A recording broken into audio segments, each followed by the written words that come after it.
Good afternoon, everyone. Hello, students and parents, and welcome to the Monash College Virtual Classroom Demonstration. I'm Cynthia Kralik, and I'm the Executive Director of Pathways at Monash College. I'm really pleased that you've been able to join us today from everywhere around the world to get a first-hand look at how our virtual classroom operates. We set up the virtual classroom because we didn't want COVID-19 to slow down our students' transition to Monash University. And we want to continue to provide new students with the opportunity of a guaranteed pathway into Monash University. We all know that a quality education continues to be our priority, and everything we've done in the online environment is built on the same approach we use in our face-to-face classes. The same teachers, the same curriculum, and the same support.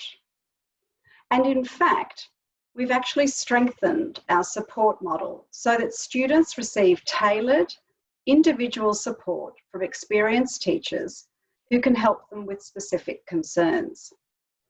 We also have learning advisors, counsellors, and student engagement specialists, all dedicated to supporting and encouraging our students. In today's session, one of our diploma's academics, Dr. Kanva Nair, will be taking you through an introduction to art and design. And you'll be hearing one of our current students talk about his experience in the virtual classroom. We'll also talk about the support services available to students to make sure you have the best possible experience with the college.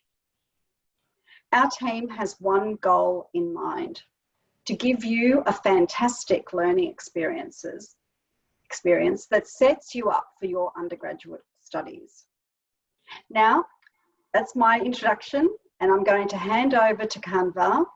And I certainly look forward to you joining us in the Monash College virtual classroom and then face-to-face on campus once the restrictions are lifted. Thank you very much and enjoy the session. Thank you, Cynthia, and welcome everyone.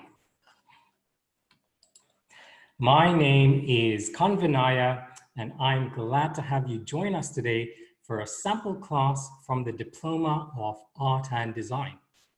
On today's menu is a taste of our virtual classroom with a side of trivia. So please type any questions or answers that you may have during the session in the chat function on your screen, and we will collect your details and reply as best as we can. I am proud to be a teacher at Monash College, because this is actually where my design career began when I moved from Kenya to Australia as an international student many years ago. So I can honestly tell you, and not as a teacher, but as a past student, that Monash College was by far the best experience of my tertiary education, and I hope it'll be the same for you too. Okay, before we get started, a little bit of trivia. Apart from its tea, coffee, long distance runners, and its beautiful weather, which one of these animals will you not find in Kenya? Please type your answers in the chat box at your convenience. I teach industrial design and product drawing, both of which are in our Part 2 program, which, as you may know, is the equivalent of first year, second semester at Monash University. In our industrial design unit, our students are currently developing solutions to improve the quality of life of older people, which is an extremely rewarding project, especially during COVID, where families have been unable to visit their loved ones at aged care facilities. While the product drawing unit, which is an elective, teaches students how to present ideas visually on paper as quickly and as effectively as they can, using traditional media like pens and markers. Product drawing is one of my favorite units of all time because I love to sketch, in case you hadn't noticed. What about you? Do you like to sketch? In your opinion, which one of these cubes is sketched in three-point perspective? Once again, please type your answers in the chat box at your convenience. Now, fortunately for me, I had a product drawing class just this morning. And so I'd like to walk and sketch you through how it went. Typically, all product drawing classes follow a similar process as you can see here, which provides our students with familiarity and therefore comfort. This morning, we explored what's called material splits, which, as the name suggests, is the union of two or more different materials, which you'll see on most everyday products, like this USB cable, for example. We have 2 classes every week, so the 12.1 that you see represents the first class of week 12, which unfortunately means that there is only 1 class left for this trimester. Oh well. So what I'd like to do now is to give you a crash course of my class this morning. Our classes start with a feedback session where all student work receives feedback from me and from their peers. Students upload all their sketches to their respective folders on Google Drive, which works really well for presentation, sharing work, tracking progress, and for written feedback. Every so often, the student is then selected to conduct a live demonstration based on their homework. Then it's my turn and my favorite time of class, because I get to give students a live demonstration on what they will be learning. As of last week, students now understand how to render the following materials individually. And so, as part of my demonstration this morning, I randomly selected 2 materials and sketched and rendered a basic geometric form that is made from a shiny material and from wood, sort of like materials you'll find on a hammer or a knife. I'll now play a recording of my demonstration and will ask you a question thereafter, so watch carefully.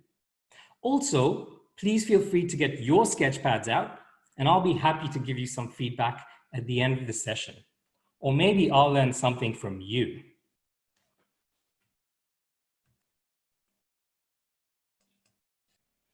Hi guys, today we're going to look at sketching a form that is made of a shiny material and wood.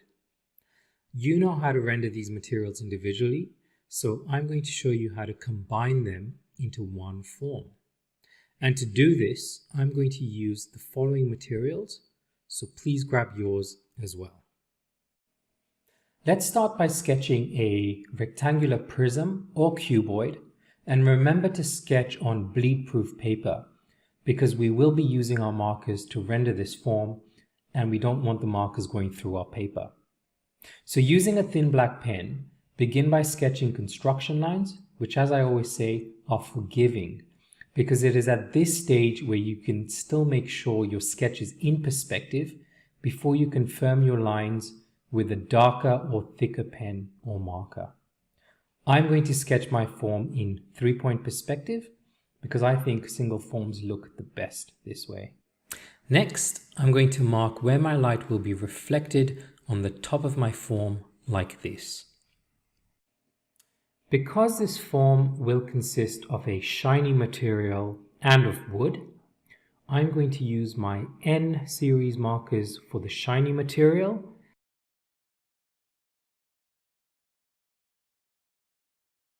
and my E series markers for the wood. So that'll be my N2, N4 and N6 and E33, E35 and E37 markers. I'll also use my N9 marker to render a shadow. Shadows are great because they help ground your forms, which in turn make them look more three-dimensional. In this case, however, I'm going to create a shadow that makes our form look like it is floating.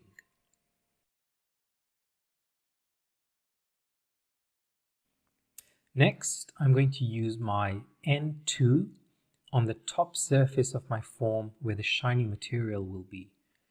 I tend to use my lighter shades at the top because if you think about it, that's where natural light comes from. So for a good effect, I like to create a bit of a gradient on my surfaces by darkening some of the lines. And in my opinion, this is a good way to make shiny surfaces look more realistic.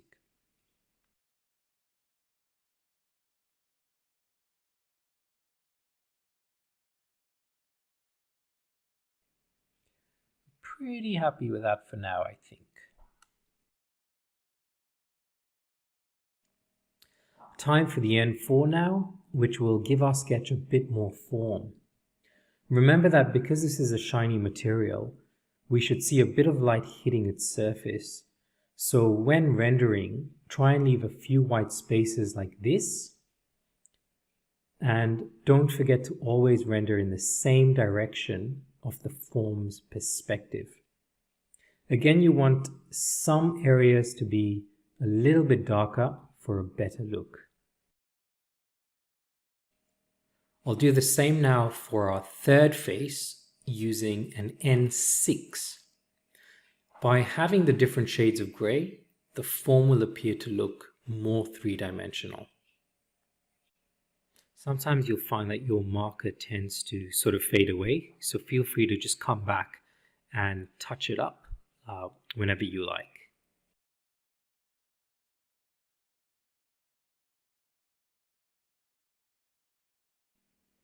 Okay, now that we're done with our shiny material on the left-hand side, let's get started on the wood by rendering a base coat using the E33 marker.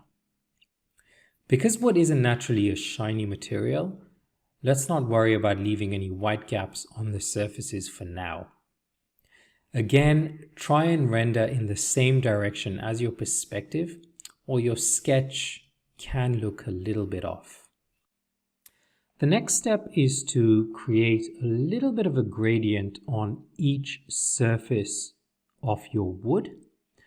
And the reason for this is so that when you look at the form, it's really obvious that the form is changing direction.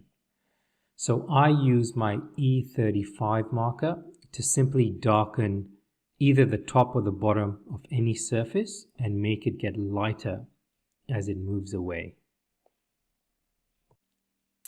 I'll leave this to dry now for a few seconds. So what I'll do next is grab my N9 marker and go over the shadow at the bottom. I like the N9 because it isn't as dark as your perfect black, because when you think about it, a shadow isn't really black. It's basically just a darker gray so that you can still see the surface or the texture of the ground coming through it. Okay, I think that looks pretty good, and it makes the form look like it's floating a little bit.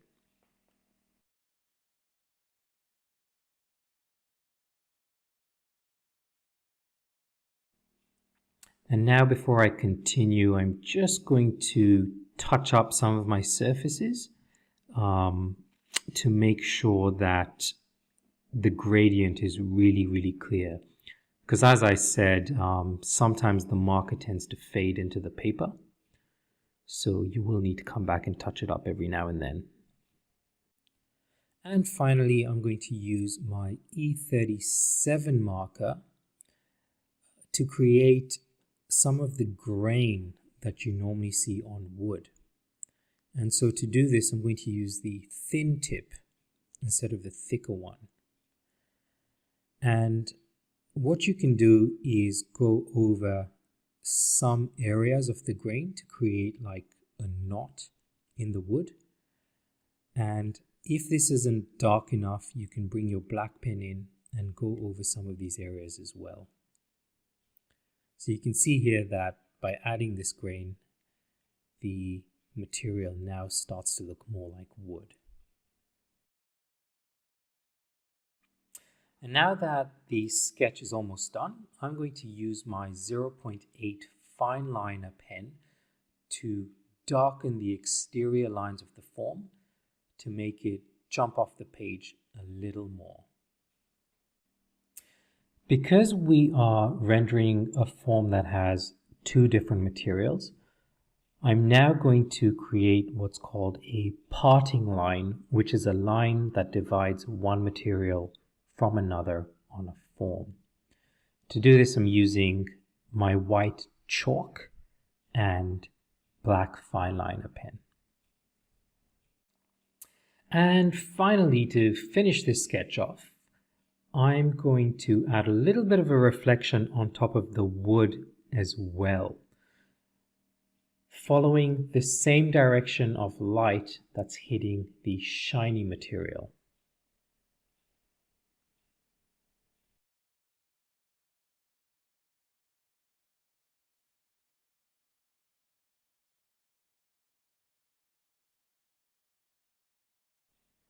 And there you have it.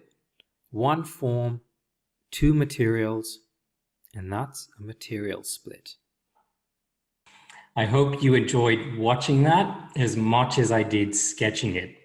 As you can see, you can very easily and quickly make sketches look three-dimensional with just a few pens and markers while presenting different materials.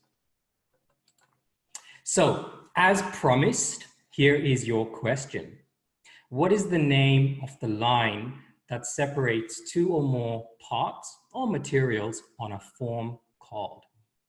And while you type your answers out, I'd like to tell you what I love about the virtual classroom.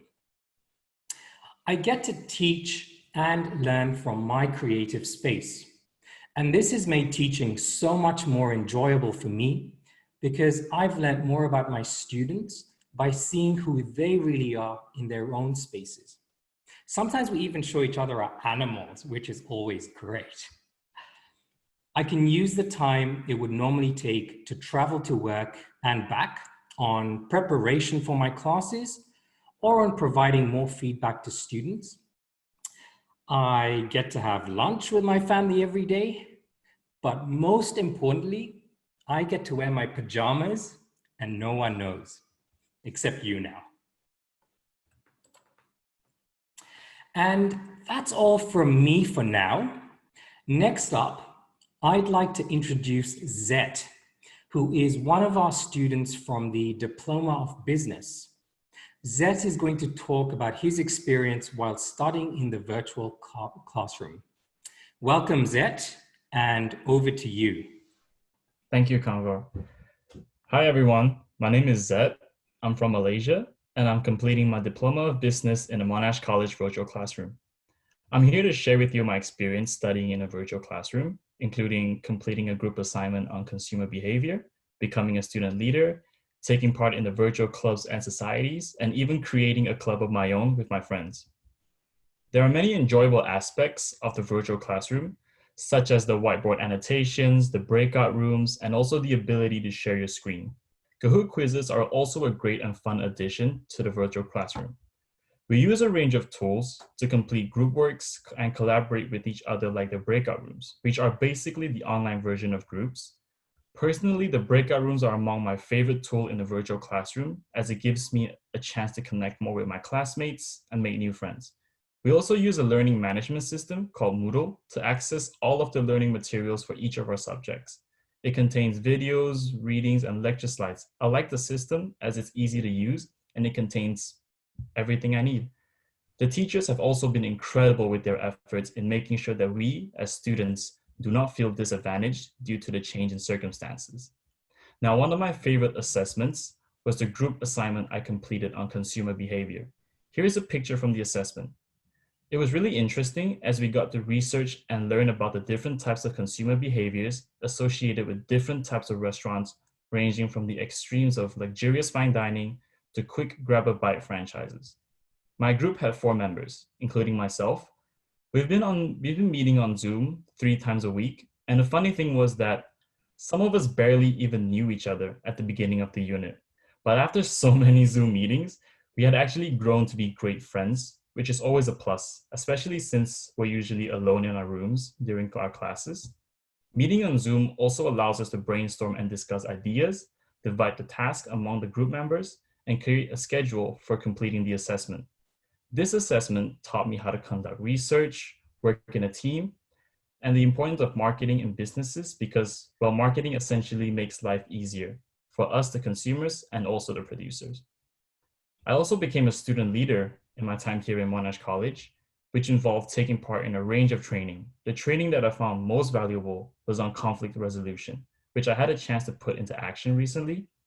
During the previously mentioned assignment, one of our team members wasn't contributing as much as he should be, so I utilized the steps within the picture here in order to diffuse the situation and offer helpful criticism instead of just blurting outright what was wrong, which could have been detrimental to the entire group.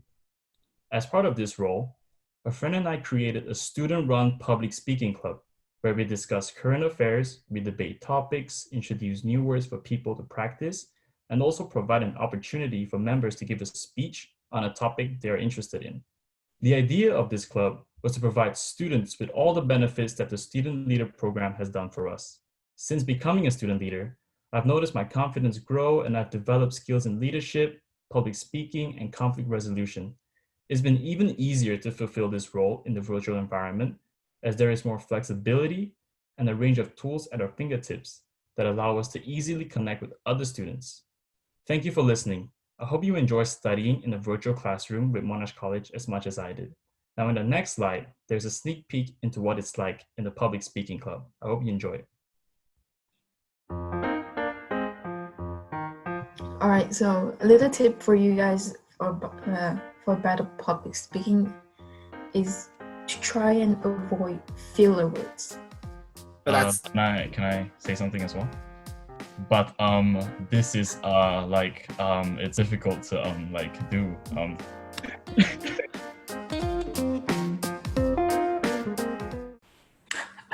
Thank you, Zed, for those dynamic slides and for sharing your experience with us. That public speaking group looks fantastic. Can teachers sign up too? It looks amazing. Yeah, definitely. Everybody's welcome to join if they want to. Excellent. At Monash College, our commitment is to support you to achieve your best, regardless of whether you're studying with us in a virtual classroom or face-to-face. While you're studying online from your home country, you will still have access to all the support services available at Monash College to help you along the way. We have a dedicated student engagement team who organize a range of clubs and societies for you to join, to learn new skills and to meet students from all around the world. We also have learning and career advisors who you will be able to contact to make sure you're on the right path to Monash University. To be a successful student, you need to feel supported in all areas of your life. That's why your health and well-being is a priority at Monash College. If you have any problems or concerns, our counselors offer free, confidential counseling to help you with personal, academic, and emotional challenges. And of course, the teachers are wonderful. We hope that this has given you a better understanding of what studying in the virtual classroom is like at Monash College. If you have any questions, simply scan the QR code to visit our virtual classroom webpage. Here you will find information about the virtual classroom, which might help answer some of your questions. We also have student testimonials, so you can hear from our current students about their online experiences. And if you have any other questions, please email them to marketing@monashcollege.edu.au and we'll get back to you as soon as possible. Also, feel free to follow us on our social channels. Thank you very much for joining us today. We hope to see you soon in the virtual classroom at Monash College, as well as in Melbourne when we can meet face-to-face again. Please keep safe, and if you'd like to share your sketches with me, I'd be more than happy to look at them now. Thank you.